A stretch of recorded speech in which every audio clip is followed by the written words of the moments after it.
feed your dog is either supporting their body or harming it.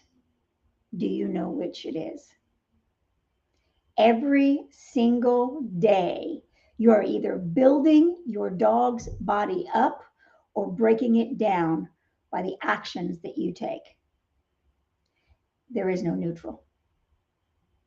The food in their bowl, the supplements that they take or don't take, essential oils, using them, don't use them, the cleaning in your home, the environment that they're in.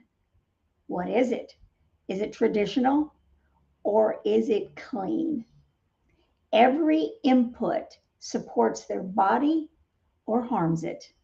And this week, we are talking about the inputs. That's what I'm talking about this week. These are what was so significant in my own life with my dog Joey, with Chloe, and with my Toodlebug. Hi, I'm Creatively Lisa. I am Lisa, founder of the High Vibe Dog. This month, we've gone layer by layer over a variety of different things that affect your dog. In weeks 1 and 2, we talked about the labeling and what's on the labels and why they're scratching and itching and chewing their paws. If that is something that you struggle with, go back and watch those Monday lives, or you can check it out on YouTube as well. That is for the body. And then in week 3, it is the environment.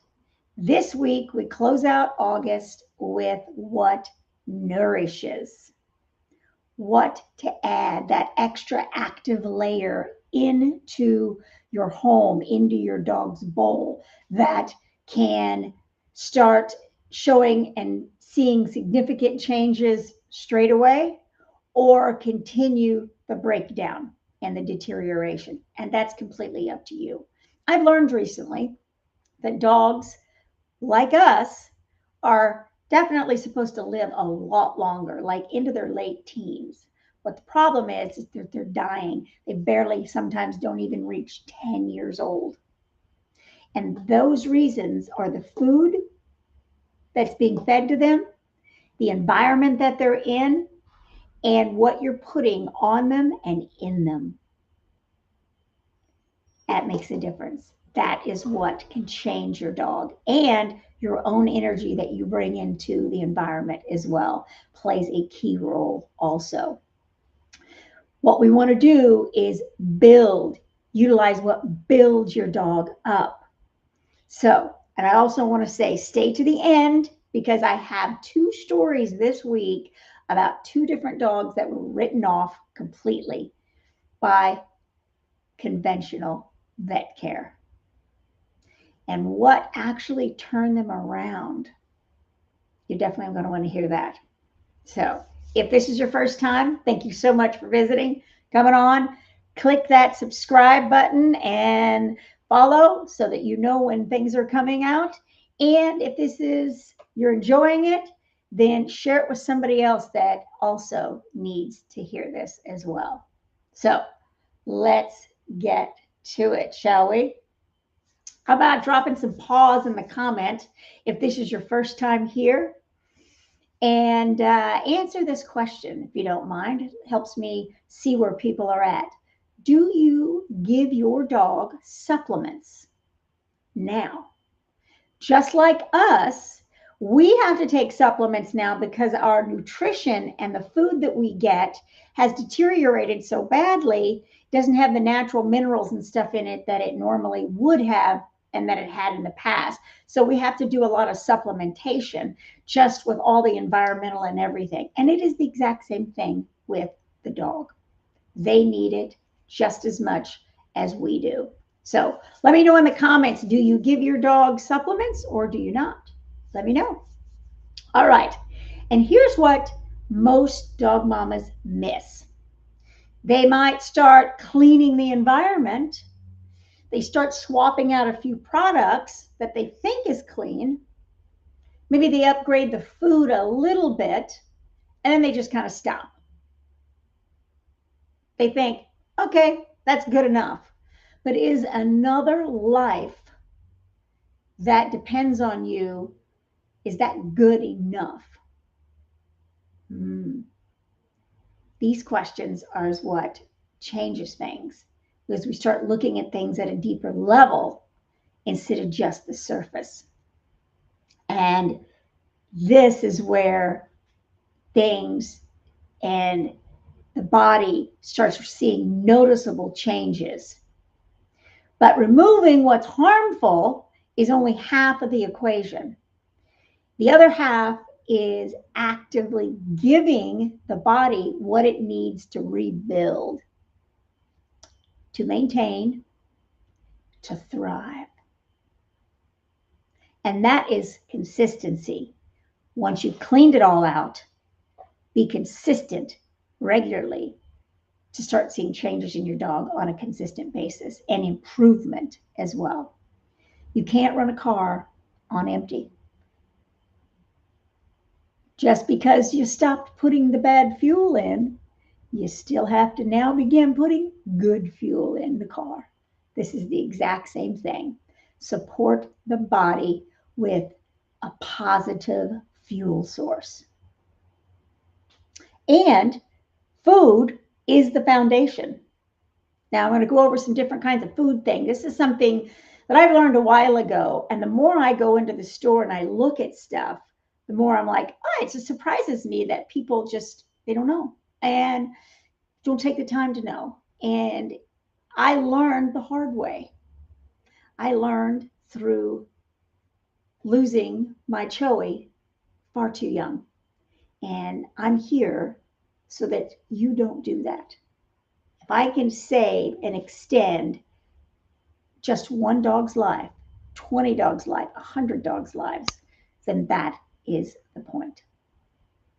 So, not all supplements are the same. Not all food is the same. For instance, kibble, that is like worse than McDonald's.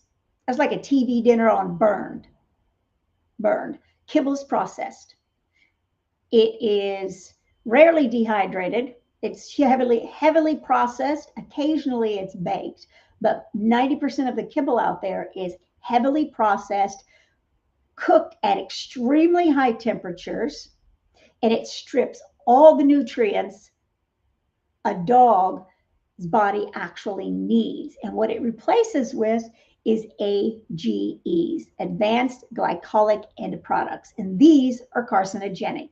So all kibble has it if it's processed the same way. Doesn't matter the name on it, it's all processed the same way. The ingredients may have originally been better, but if it's processed that same way, it's the same. It doesn't matter. Burned is burned. It doesn't matter whether it was a grass-fed steak or whether it was a piece of shoe leather. It's the same difference. And that's where quality comes in and knowing how the food is actually prepared. Baked, if you're going to go with kibble, baked is a much better option, but there's only a couple brands out there that actually take the time. And those are also grass-fed and organic. That's something else. Most kibble is filled full of fillers and additives that they put into the kibble after they've actually destroyed everything positive in the beginning.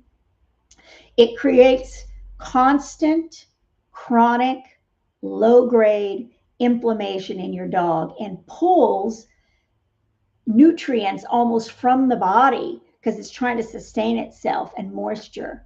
And it puts the digestive system under constant stress because it has to process all of that poison. Now, the upgrade is raw. That's by far the best. Easy to digest. They have short stomachs and intestinal flow, so it's really easy to digest. Yet, sometimes it may not be possible all at once. It does cost more, and that's okay. Slowly work your way into it and see what works best for your dog.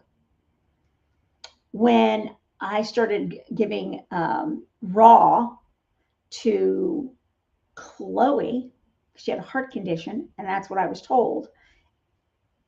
My poor girl lived longer than she should have by all accounts, is what I was told, but she still died. But the food that she ate gave her the energy that her body needed. It's whole food. It's straight nutrition. The upgrade is raw. The upgrade, your dog's food upgrade is raw. It's also whole foods. It's also freeze dried, air dried, or a high quality of cooked food. Now, whether you can make it yourself or whether you get it, either way, that's it. You don't have to do it all at once. One step from where you are will start making changes. The body feels the difference almost immediately when it's getting something good for it. And then supplements also matter. Not all supplements are created equal either. I just found out the other day about a supplement, a powder, protein powder that I had tried. Come to find out it had so much, was it arsenic and 2 or 3 other highly chemical ingredients in it. Okay. And that what was in it. So most of the ingredients that it says on the label isn't even policed. And so you don't know what you're getting. So you have to be really conscious of the type of supplements that you're giving your dog. For me and for Tulli, we took the same supplements. 3 made the biggest difference for Tulli and for me. And I recommend some sort of a consistency and utilizing it consistently. Consistency and consistently. For me and for her, especially in the beginning, if you're just starting out, I couldn't, and I still can't, I live without Ningxia Red. That is a massive antioxidant for the body. It supports the body. It reduces inflammation in the body. And it overall helps overall body function for both of you. And it does so much more. So if that's something that you're like, hey, what is that? Put Ningxia in the comments and I will send you over some information on it so that you can get an idea of what it actually does for both you and your pup. It's powerful. Here's something else that we both used, BLM. And that is for bones, joints, and ligaments. Bones, ligaments, and joint. BLM. It's called bone, ligaments, and muscles. That's what BLM stands for.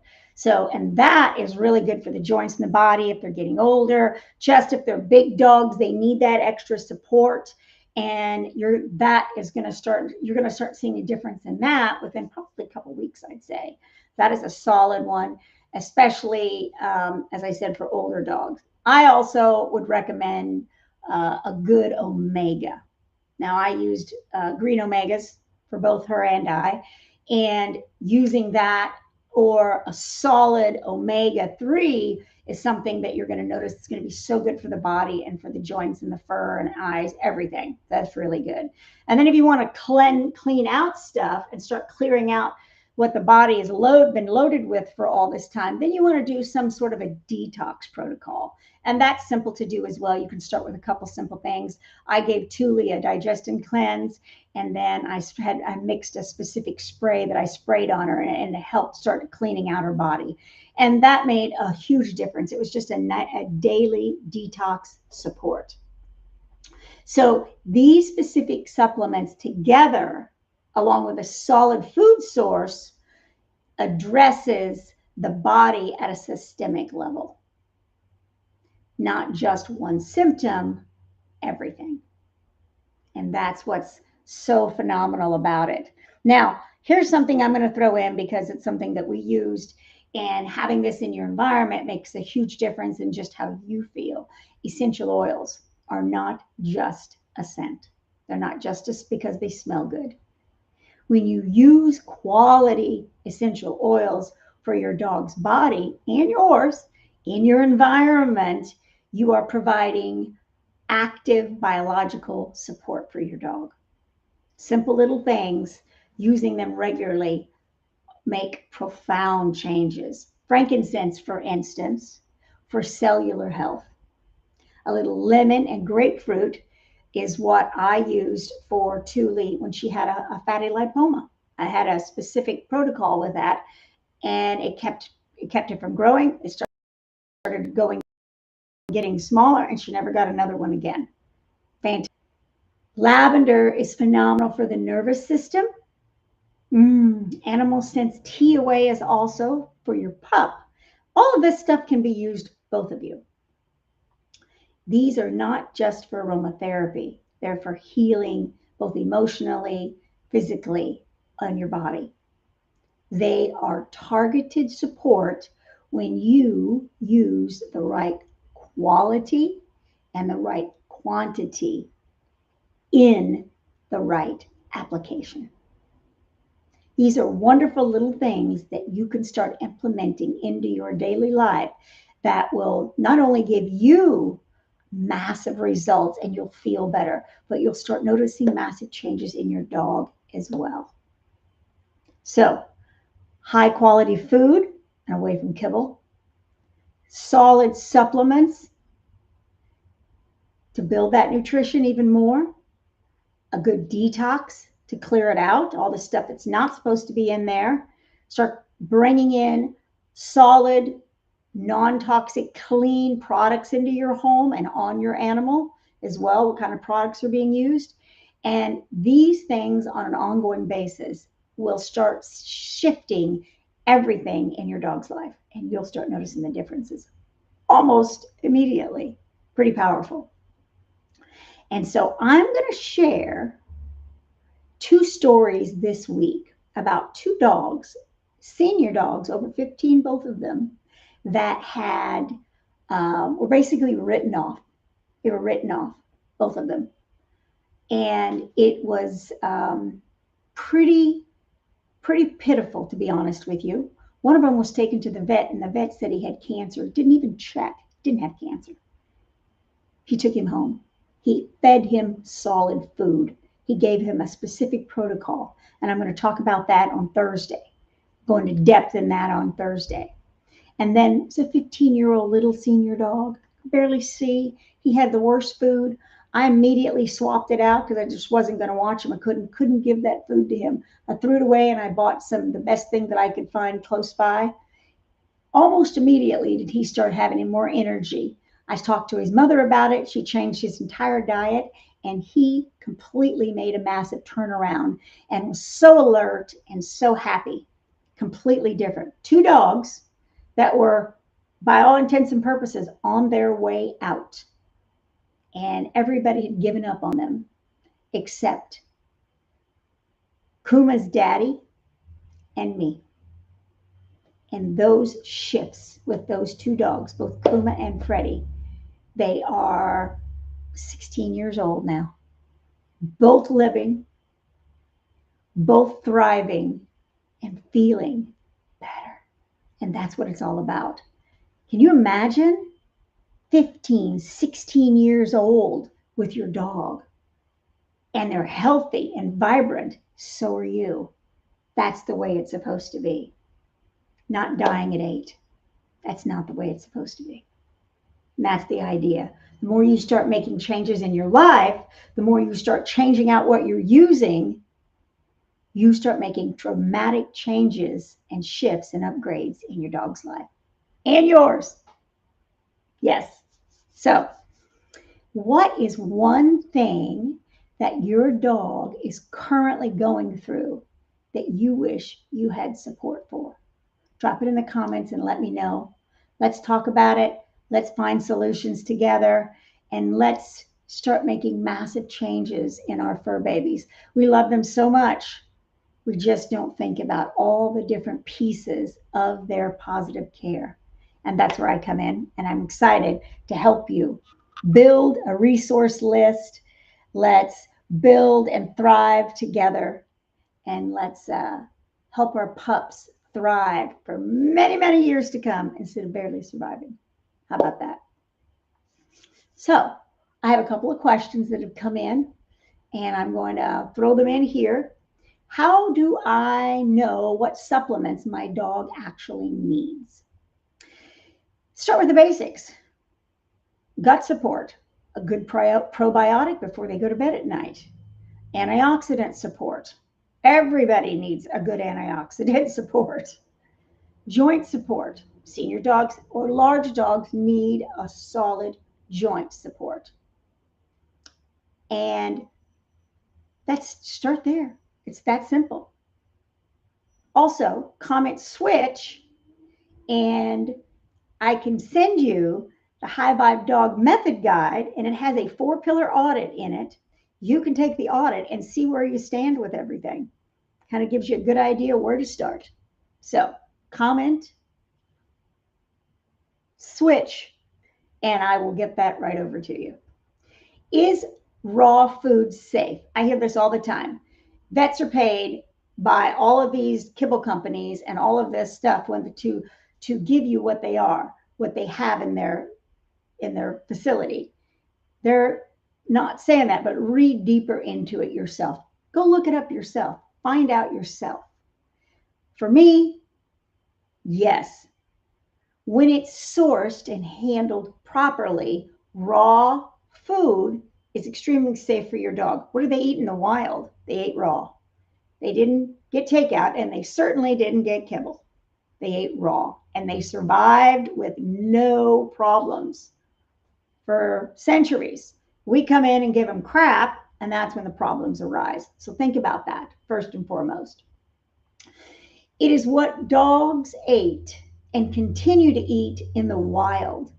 It's absolutely safe for your dog now. Now, there are risks if it's improperly prepared and handled, but there are some phenomenal companies out there that supersede regulations and do far, far better. And so you just have to find what feels best for you.